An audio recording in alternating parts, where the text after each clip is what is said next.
Hi, my name's Daniella. I'm studying a BSc Archaeology at UCL.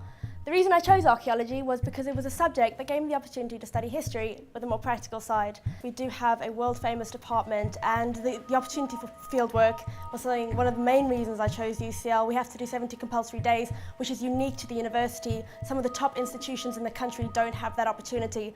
Well, I've travelled to Cyprus, Israel, and most recently Italy to excavate. I've had the opportunity to work with some of the best in the field, as well as being trained by one of the best in the field. I've had the opportunity to learn how to excavate, post-excavation, and so you come out of UCL and you're completely equipped for the real working environment. I love the more practical hands-on with artefacts such as bones and lithics. I'm doing my dissertation on human bones and scurvy, so that was something that really stood out, and the opportunity to be able to do practical sessions handling real artefacts like bones and real lithic artefacts I really enjoyed it, and gave me the opportunity to really become passionate about what I was learning about.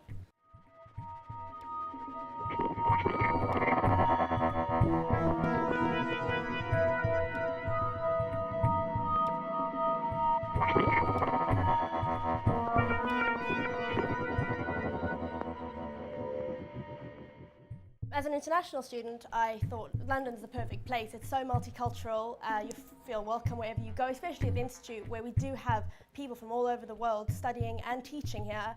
Living in London is not as expensive or as bad as everyone makes it out to be. At the moment, I'm considering a master's in forensic archaeology. I want to stay at the Institute. It's sort of become addicted to the place, and it is, the best. So I hopefully stay here, do a forensic archaeology degree, master's, and continue from there.